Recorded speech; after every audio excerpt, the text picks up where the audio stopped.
What happens when a literary masterpiece is just so politically clever? Well, so sophisticated that the government itself decides the author needs silencing, even leading to his exile. We want you to enjoy a bold new take on book coverage with this extended analysis. This is more than just a summary, though we do have that too. We're examining how the author shapes their argument, how they build influence, and how they earn or maybe lose your trust. It's all about giving you the tools to read with sharper insight and maybe greater discernment. Thinking about reading this book, this should definitely help. And it's also really excellent for aspiring writers. If you find this expanded format valuable, please let us know. Your feedback really helps guide our future content. Yes, and today we are diving deep into Ovid's Metamorphoses. It's widely seen as, well, perhaps the most sophisticated piece of narrative rhetoric in all of Roman literature. And the crucial thing to grasp is that Ovid isn't just writing about change, about transformation. He actually uses transformation as his main rhetorical strategy, his structural core, through all 15 books. Okay, and just so you know, as we get into this complex work, you are experiencing a unique two-host AI conversation. This is powered by Google's NotebookLM, designed for deeper, more dynamic book analysis. All right, let's unpack the author himself, Publius Ovidius Naso. He had an enormous fame, huge intellectual standing. How did he actually build up that credibility, his ethos with the Roman elite? And when did that authority start to look dangerous to Emperor Augustus? Well, Ovid's credibility, his ethos, it really rested on two main things: his incredible technical skill and his social position. He was trained in rhetoric at the best schools in Rome. But interestingly, he famously turned down the usual political career path to focus on poetry. That choice itself signals a certain independence, and crucially, his technical mastery is undeniable. Just look at his choice of meter, dactylic hexameter. Right, and just to remind everyone, hexameter, that's the epic meter, isn't it? The meter Virgil used for the Aeneid, the really serious foundational stuff. Exactly. So he's taking this incredibly grand, serious meter, traditionally for stories of war and nation building, and applying it to 250 myths. And many of these myths are, let's say, light, sometimes erotic, or just inconveniently neutral politically. That contrast is part of the point, potentially part of the critique. His authority wasn't just that he was a top poet. His ethos came from his ability to synthesize this vast, almost encyclopedic body of mythology. He connected all these diverse Greek and Roman sources into one huge, coherent, technically flawless work. Okay, so he proves his mastery with the form, the technique. But then he uses that skill to tell stories that, sometimes seem to push against Augustus's big moral reform campaign. Yeah. Which is happening around 8 CE, demanding celebration of, strict Roman values. Precisely. You can really see that tension. Take the myth of Lycaon, for instance. Lycaon gets punished by Jupiter for violating sacred hospitality rules. Ovid describes this with such a almost clinical detail, the reader can hardly miss the parallel between Jupiter's harsh, swift justice and maybe Augustus's own severe enforcement of moral laws. It turns a story about divine justice into perhaps a veiled comment on contemporary state power, maybe even state violence. He looks neutral, just retelling myths, but the details hint at skepticism. But wait a second. If the criticism was that subtle, hidden in these mythological examples, why the harsh, immediate exile? Could it have been more about, say, personal scandal, like his other poem, The Art of Love? Maybe less about the Metamorphoses itself? That really is the central mystery, isn't it? And scholars generally think it was probably a mix of both. Ovid was writing for a very sophisticated audience. These were elite Romans, educated people who absolutely would have picked up on the political undertones he was playing with. The sheer complexity of the Metamorphoses is almost a signal to this audience, suggesting they're smart enough to spot the subversion hidden within the entertaining stories. So if the emperor, or people close to him, read it and realized Ovid wasn't just telling fun stories, but was subtly questioning imperial power, human nature, well, then Ovid's hard-won literary ethos, his authority, suddenly becomes a major liability. His influence made his critique potentially dangerous. That makes a lot of sense. His own genius kind of became a double-edged sword. Okay, let's shift to the structure then. Yeah. We're talking over 250 myths here, spanning from the creation of the cosmos right up to Ovid's own time, like Julius Caesar becoming a god. How on earth did he impose logos, that logical coherence, on something so massive and sprawling? How did it not just become a jumbled collection? The organization is arguably Ovid's most stunning technical feat. He uses change, metamorphosis as the thematic glue, absolutely. But the overall structure is surprisingly, relentlessly chronological.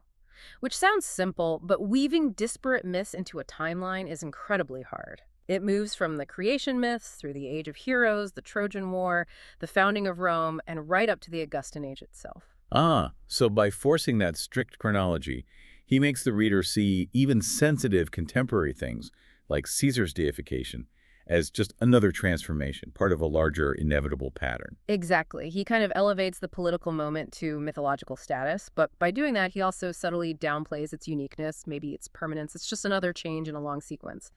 This structure is what he called the Carmen Perpetuum, the continuous song. It's a really innovative way to link all those myths, often seamlessly. Sometimes the end of one story literally sets the scene for the next one. It ensures the narrative form perfectly mirrors the theme of constant ongoing change. But isn't there a risk with the Carmen Perpetuum linking 250 stories without a break? Does it ever get exhausting for the reader? Does it risk narrative fatigue? That's a fair point, and that's where the narrative perspective becomes so important, helping manage the flow. What's really fascinating is the complexity he builds in using embedded storytelling. You have characters within the main narrative telling their own stories, sometimes stories within stories. This technique breaks up the main narrator's voice, provides variety, shifts the tone. It's a really smart move, because these embedded stories create multiple, often competing rhetorical viewpoints within the poem. Okay, why is breaking up that single narrative voice so important? For the book's influence, yes, but also for maybe criticizing authority without getting, well, caught. It gives Ovid distance, plausible deniability. No single viewpoint or voice gets to dominate the whole text. If a minor character tells a story that seems to subtly undermine Augustan ideals, well, that's the character speaking, not necessarily Ovid, right? It allows him to nod to traditional Roman stories. He references things like the Aeneid, which his audience knew well, but then gently subvert expectations. Putting a potentially risky critique in the mouth of, say, a less powerful character is a clever way to deliver it safely.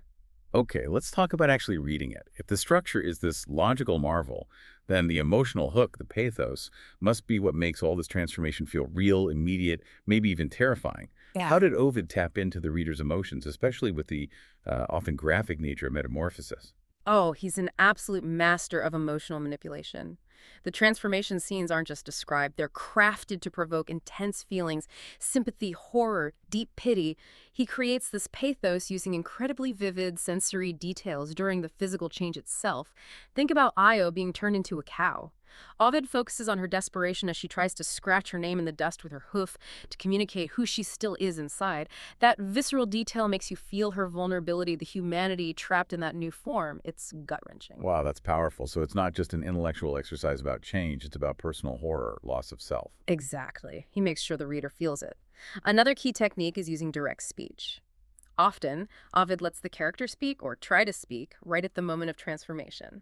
Like poor Acton, turned into a stag, watching his own hunting dogs track him down. He can't shout, can't tell them who he is. Giving the character that voice, even if it's being silenced as their body changes, powerfully hits home the themes of identity loss, the inherent cruelty sometimes found in transformation. That feeling stays with you. That intense connection between the language used and the emotion being conveyed must mean his writing style is incredibly varied across all 15 books. Absolutely. His diction, his word choice, it ranges wildly. Sometimes it's quite colloquial, almost commonplace, perfect for, say, a minor character speaking. Other times, it's truly sublime, elevated language used when describing the gods or major historical moments. The language always fits the content. And furthermore, if you really look closely at his syntax, the sentence structure itself reinforces the meaning. Quick, shocking transformations like Lycaon's often get rapid-fire, varied, sometimes even fragmented sentences. It mirrors the speed and chaos.